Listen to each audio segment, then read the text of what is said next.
welcome. It's Friday night, it's 9 p.m.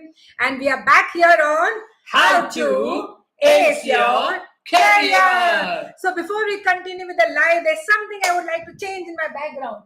I would want the flowers to be seen.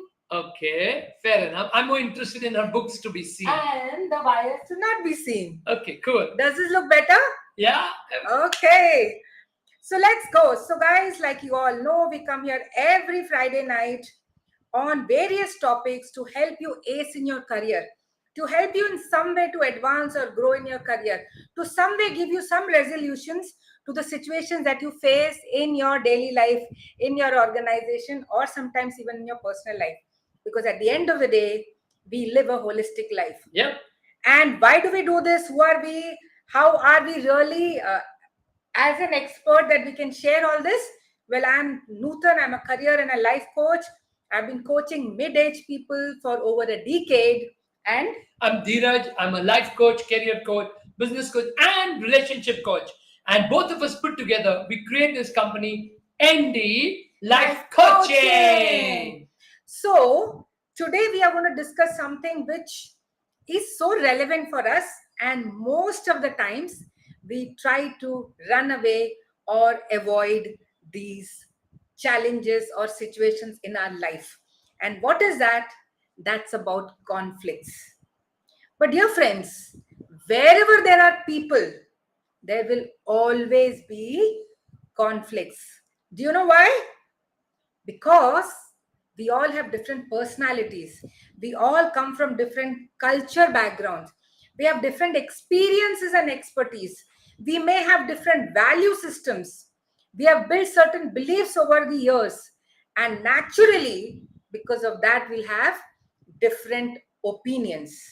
Now, when these opinions are placed very strongly by someone, that is where it leads to strong disagreements.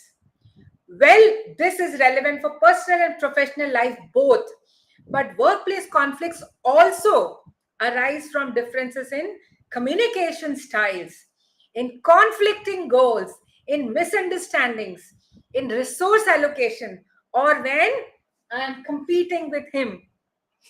Most of the times people feel you get the better from the team when they're competing with each other.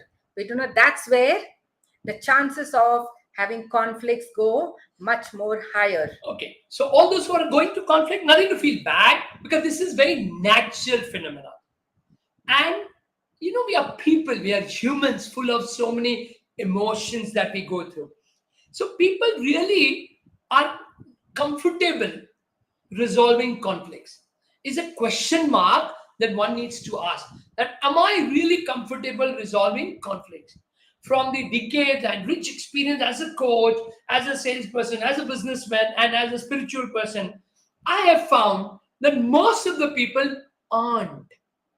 They aren't. The first response is, Jane do, chhod do, I'll talk later, I'll see later. They try to avoid, ignore, or postpone addressing conflicts. Now, all the people who are seeing now or later, I have this question, you can answer in the chat box.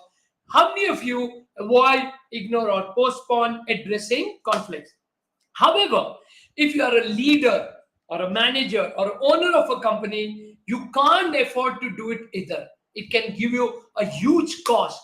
Even as a business owner, you need to step up, lead the way in resolving conflicts within team, within clients, or within you and your employees. And of course, between the teams. So, it's really very important. And this is what we both have experienced through coaching so many people in the last 1 decade, that most of the people aren't really comfortable dealing with conflicts.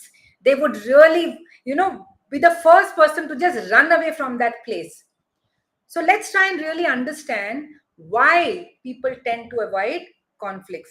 The very first reason that we have found, and this is from our personal experience and journey through coaching various clients in various capacities. The first one is emotional vulnerability. Some people feel that they are incapable of handling conflicts due to emotional weakness. What could be these emotions? They often become nervous, anxious, and feel overwhelmed when heated arguments start arising between two people. And that's the time they want to just disappear from that environment. This reaction generally can stem from the environment or the family in which they were raised. As growing kids, when they saw so much of heated arguments and the repercussion that it had on individual members of the family, or probably you were raised in that kind of environment, like I'm sure Dheeraj could relate to this, in the environment that he was raised, these things would happen in every house. Now, some kids would have become tougher and stronger. Some kids would have said, no ways, I can't be a part of this. I so agree, because I became tough and strong in that environment, because I realized that's how this world is. And if I have to live in this world, if I have to grow in this world, I have to become tough. The second thing is fear of confrontation. Some individuals are really scared when they hear loud voices. I was one of them. Yeah, she was absolutely one. And imagine she's living with me. Okay. And you know my voice, okay, till now you've understood. Okay. So, but then yeah, now she's comfortable, because even if I speak normally, so I've of course toned down while speaking to one as individual, because I know females generally tend to be not comfortable with loud voices. Okay. This fear has developed over the years, which leads them to avoid whenever conflicts, whichever place. It can be family, it can be work, it can be society, it can be friends. And people misunderstand that. And people say that, darpoke hai. No, you're not covered. But basically, because of certain reasons, you try to avoid, because you want to have a more peaceful and healthy environment. It doesn't happen. And that's why that fear of confrontation is the reason. Second. The third one is efforts. Some people feel resolving conflicts is too much of an effort. They prefer ignoring the issue and focusing on other works or other deliverables. कौन दिमाग लड़ाएगा? Who will get into all this entire thing of reaching out and doing this? I don't think I'm made for this. And that is why they always are looking for someone else to handle this problem of resolving the conflict, probably within their team or within the organization or between the two teams that they're supposed to collaborate with. Now, there is something called as pessimism about resolution. So I'll tell you what this means. Some people believe that there can't be an amicable solution. अरे कुछ नहीं होने वाला है, तुम कुछ भी कर लो, ऐसा ही रहने वाला है. This is all going to be. So why waste your energy? Because they view the conflicting parties are irredeemable. They think that these people will never change. You know what? She's not going to change. Okay? No matter what I say, I'm telling you, he will never change. Whatever I will tell him, this man is going to be like this. My boss is never going to change, no matter what I do. So why even try? And that is why I have a wonderful question for each one of you attending this live session right now. Who are you? Are you that person who avoids conflicts or tries to ignore them, pretending that nothing has really happened? Or as far as possible, you'll try to postpone this conflict resolution. You know it's happening somewhere in the background until it doesn't become an emergency sitting right in front of you on your table. You'll pretend as if nothing has happened. So what is your natural way of dealing with conflicts? Do you avoid them? Do you ignore them? Or do you try to push them as far as possible? And when it is actually sitting on your head, you're left with no choice, you deal with them. So that's the first. Second question that I have is, yes, why do you do it? What's your reason for doing so? Avoiding, ignoring, or postponing, or procrastinating? I want you to think about that. Can you relate to any of the reasons mentioned above? Now that's very important. Like we've given you 4 reasons. Can you relate to any one of them? That yes, this is one of the reasons. Or do you have any other reason? If yes, please do share. That will be a learning for everybody. Absolutely. And we are all here to learn and grow together. So if you have any other reasons, please put it down in the comment section so all the others can really relate to it and you can become a reason to resolve conflict in your place. Yep. So why is conflict resolution really important? It's crucial because both at workplace, The dynamics that are having happening today in this work culture, where we have teams from various locations, various countries, brought up in different ways, working on different timings. This is bound to happen. And in business, it's really crucial to have amazing client relationships. What happens when we do take that effort to resolve conflicts? The first thing that happens is, The first thing that happens is we bring people together. Conflict resolution is not about pulling people apart. No, no, that's not what it is. It is about bringing them together to find solutions to whatever the reason is. So whenever conflicts come, we come together, and the moment we resolve effectively, okay, that's the point. That how can we come together and resolve it effectively? What happens with it? It strengthens your relationship and fosters a collaborative kind of environment in your workplace. second, it also helps in boosting efficiency. Resolving conflicts quickly means that issues can get sorted out faster, leading to even greater efficiency at work. Instead of dwelling on the problems for hours or even days, effective conflict resolution allows everyone to get back to work promptly and with much more clarity in their mind and in their thoughts. So it also boosts efficiency. I can give you a classic example. The place that we come to say there was a challenge that the society, the existing society, people who are running the society, there were a lot of problems. So people were only discussing. And once I was there, and I just in one minute said, why did we change the committee?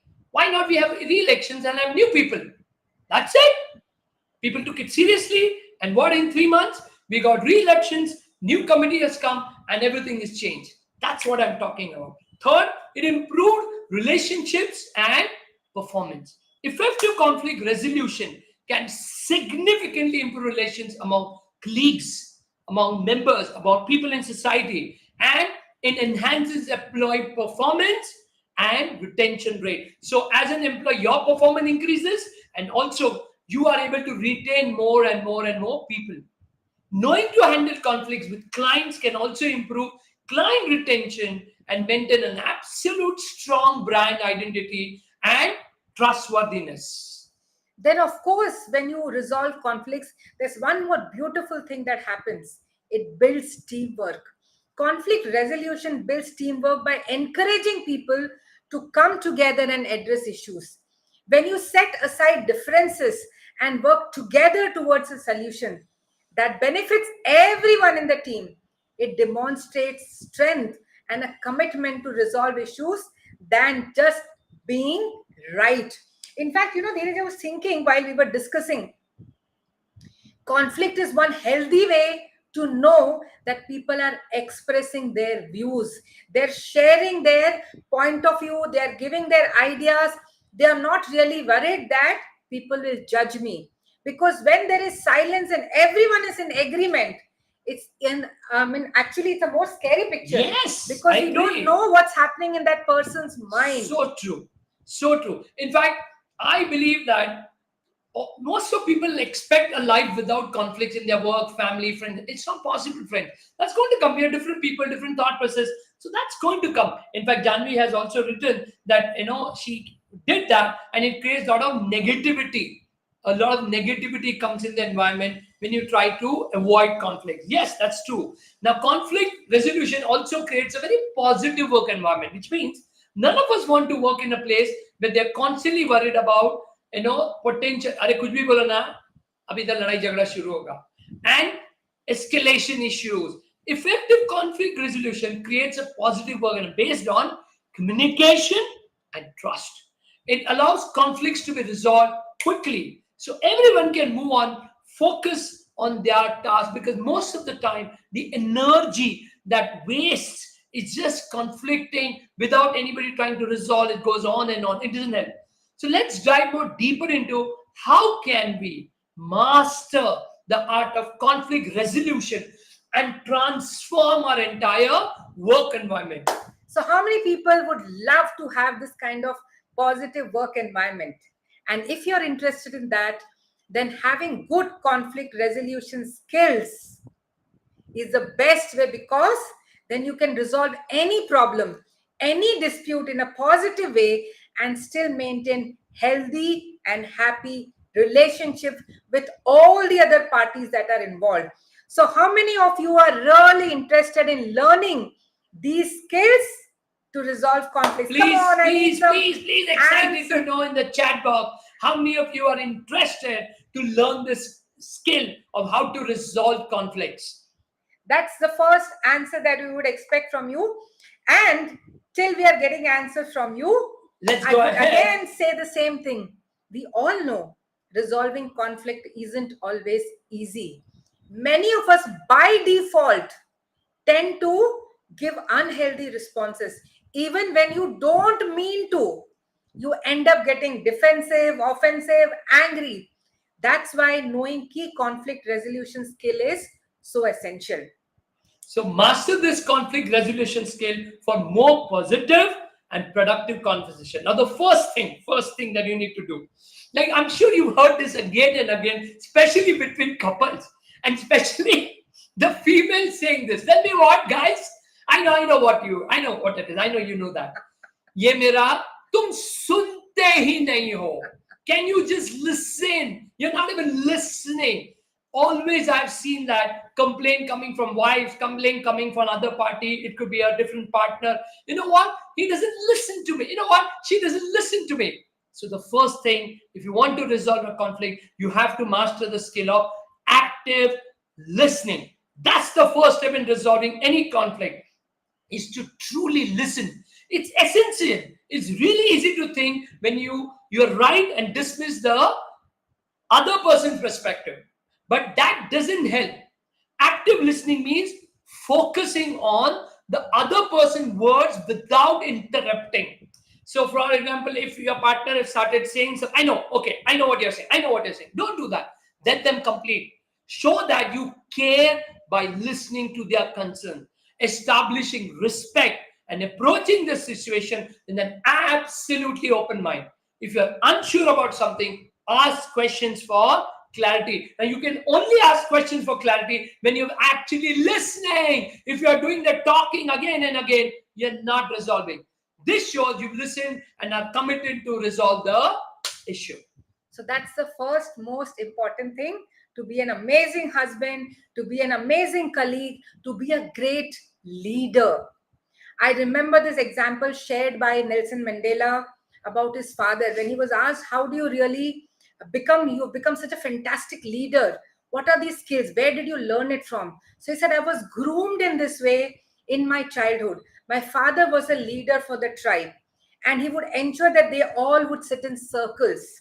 And these 12 people who would sit, like you all would have heard panchayats, that is a system even we had in our villages earlier. A panchayat would sit to resolve any kind of problem. So he said, my father would not sit as if he's sitting here and the others there in the front, but they would all sit in circle. And in those 12 people, he would be the 12th person to speak. That's how Nelson Mandela understood that the art of leadership begins by listening actively to all the other people and being the last person to speak. Isn't such an amazing learning that he's shared with people? And that's why we know he's been a world-class leader, just not in the country that he was born and he worked at, but we all look up to him. The second aspect, or the second skill that we need to really master, which is vital in every relationship, whether personal or professional, and of course important to resolve conflicts, is communication. If you don't share your thoughts and feelings, how can someone else understand how you feel? There are so many times, and this is a challenge more to do with women. You didn't understand. This is what I was going through. How will he know? Till I have not expressed it. But it's really very important to express it in a nice way. Generally, after a disagreement, it is so tempting to just cut off, just to stay closed. But that's not helpful. Maintaining an open line of communication to nurture and heal the relationship post this conflict is very, very crucial. This is also really very important in all the other relationships that we have between friends, with family members, and open line of communication, in spite of having a very strong, heated argument. Ensure everyone involved starts feeling comfortable, because once they discuss their thoughts and feelings openly, that hush or that gush inside you settles down. So good communication prevents issue from escalating and keeps the relationship healthy in the long term. I remember the first year when we got married, it was such an effort from both our sides. From my side, to really take that effort to express when I'm emotionally settled. And I'm sure that he's taken a lot of efforts to really be able to listen actively. And that is why our relationship has really. Absolutely. It's been 12 and a half years now that, now it's like most of the time I'm just carefully listening to whatever she's saying more than speaking. And that's what a huge change in our relationship, in our marriage. The third is something very common we all do when there is conflict. You know what? तेरे वजह से हो गया, तूने क्या, you did it, you are the one, it's because of you, it's because of him, it's because of him. Stop one game, and that's blame game. Stop that. Don't place blame. During a conflict, avoid blaming others. Pointing fingers only worsen the situation. Instead, ensure everyone has an equal chance to speak without being shut down. All partners should work together to resolve the issue, fostering teamwork and collaboration. Like, recently in one of my client places, there is some event happened which is not good. So by default, everybody thought that I'm going to blame someone. And what I said is, our language should be, what? Something has happened as a team. Why can't we work towards resolving this issue? Rather than, somebody did this, somebody did that. So that's why stop blaming. That's the third. Fourth, remaining calm, right? We all know, see those yoga poses, those meditations where people are really sitting there and being calm. It's really very crucial to remain calm. You know why? Because emotions like anger and frustration can just take control during the argument, and control in such a way that you end up saying something which you really didn't want to say. So, wherever you're saying something, when there is some discussion happening, ensure that one, you're emotionally settled. Second, the tone of voice matters. Most of the times, it is not the words that you speak, but the tone that you speak with. I remember one of my clients sharing today only that, my husband always wins over the situation because the tone that he uses is so high that I don't want the neighbors to hear what's happening. So I shut down. Now imagine if this is what is constantly happening in their relationship. yeah, Where will it end? Absolutely correct. That is why it's important, if you feel that you're in that state where you are not able to converse, you're in an absolutely heated state, just take a break. And that is what is men do that, right, called as a sutta break. So if you feel that you're not level headed, you want to go there, just take a break before continuing the conversation. Break means maximum 5 minutes. Just move out from that place, move out from that heated environment. Take a space for 5 minutes, breathe oxygen, come in a good state, and then again, in a very calm state, you can again have clear thoughts in your mind, and you can come in, take it ahead. So, which means I'm not encouraging you to go out and take a sutta break. No, I'm just saying, we don't smoke. Yeah. Yes, just step out of that room. That heat just dissipates through the environment. True. And when you break out from that, this mind of yours then starts thinking differently. So give yourself time to reflect and think critically and objectively about the disagreement.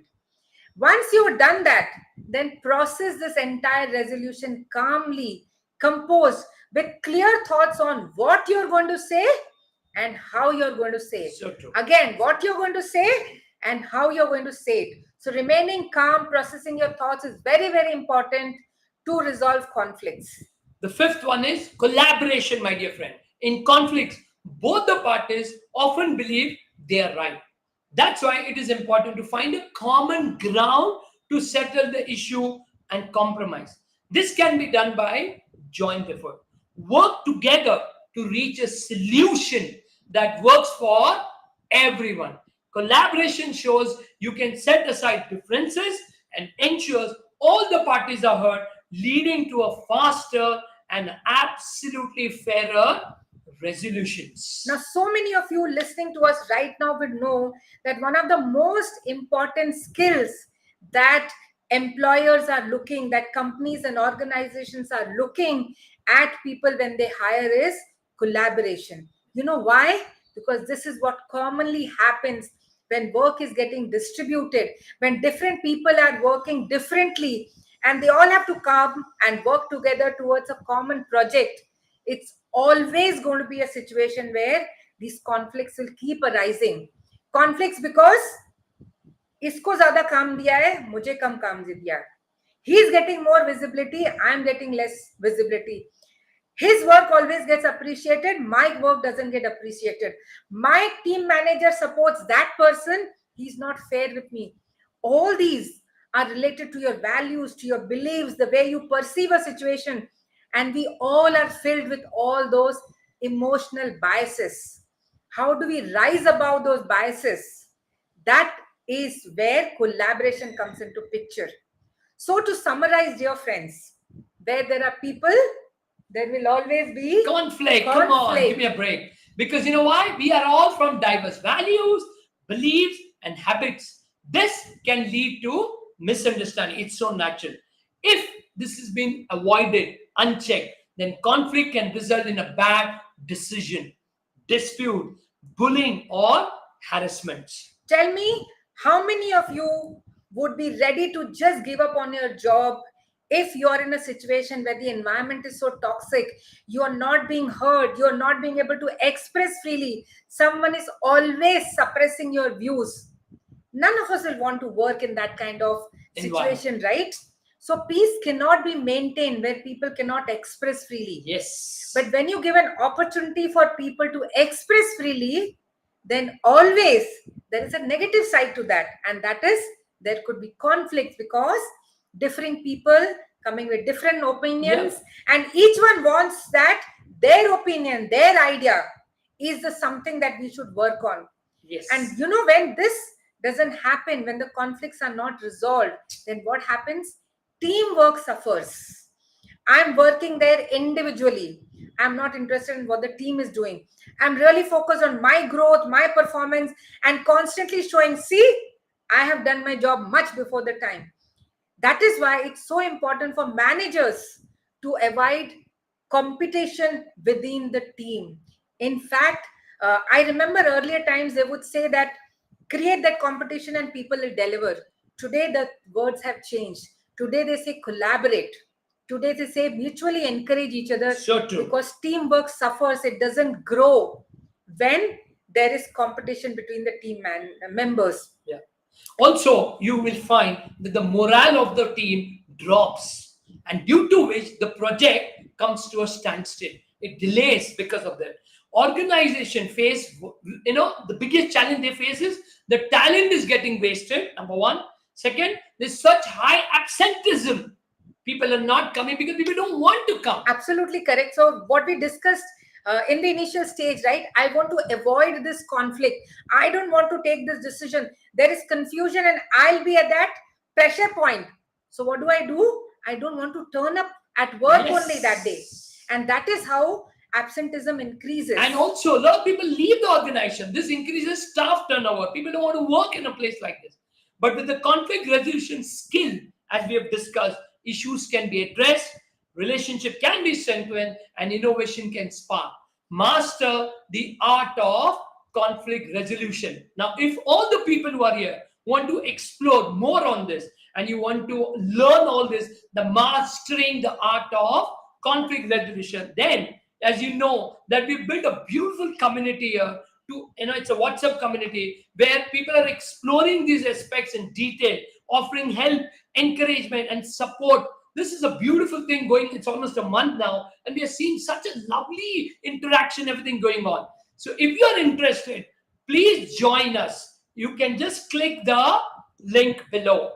So there is a link in our comment section where you can click and you can figure out what is this community that we are talking about, learn how people are encouraging and supporting each other. There are such wonderful victories that we have seen in this first month. Yes. People have experienced such amazing experiences, and they're feeling that they have a safe place where they can speak out and reach out to people.